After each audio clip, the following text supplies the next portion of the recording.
तो ये चलिए यहीं से स्टार्ट कर लेते हैं, फिर बोन हेल्थ का ख्याल किस तरह रखें। अगर हम लोग अपनी एज के मिड में आ चुके हैं, यानी कि अगर मेरी एज के बहुत से लोग हैं जो हमें देख रहे हैं या इससे भी ऊपर के अगर लोग हैं, तो वो इस एज में किस तरह अपनी बोन हेल्थ का ख्याल रख सकते हैं with the help of dietary modification और something else?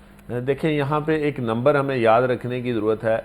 25 to 30 years is the cut off value जिस तक हमारी बोन्स ग्रो करती हैं।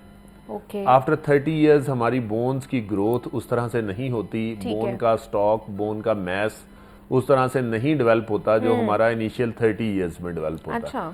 तो इनिशियल 30 ईयर्स की डाइट, इनिशियल 30 ईयर्स का एक्टिविटी लेवल, इनिशियल 30 ईयर्स की आपकी जो एक्सरसाइज है, ये सारी वो अवामिल हैं जो हमारी बोन के स्टॉक का, बोन के मैस का तयन करती हैं, जिनसे ये डिसाइड होता है कि इस बोन की हाफ लाइफ इतनी होगी, इसकी क्वालिटी इतनी होगी, इसका इंडेक्स इतना होगा और ये इतने अरसे तक ऑस्टियोपोरोसिस या ऑस्टियोआर्थराइटिस के अगेंस्ट फाइट कर सकेगी। ओके, कि मतलब 30 से पहले पहले अपनी बोन स्ट्रक्चर का जो भी आप लोगों ने ख्याल रखना है वो 30 से पहले रखना है। और 30 के बाद इसका रिजल्ट हमें पता चलेगा। देखें, ऐसे होता है कि 30 से आफ्टर 30 ईयर्स हमारी जो बोन ग्रोथ है वो रुक जाती है। ठीक है। उसके बाद एक लंबे अरसे तक कोई 10 to 15 ईयर्स हमारी बोन एक कांस्टेंट फेज में चली जाती है, उसमें वियर एंड टियर का अमल शुरू नहीं होता। अच्छा। जो हमारी पीक एज होती है बिटवीन 30 to 45 ईयर्स, अच्छा, उसमें हमारी बोन्स एक कांस्टेंट फेज में रहती हैं। ठीक है। आफ्टर 45 ईयर्स उन बोन्स में वियर एंड टियर और ऑस्टियोपोरोसिस और वो सारे अवामिल शुरू हो जाते हैं। तो इसमें ख़वातीन के कुछ ऐसे अमराज हैं जिनमें ख़वातीन हार्मोनल इम्बैलेंस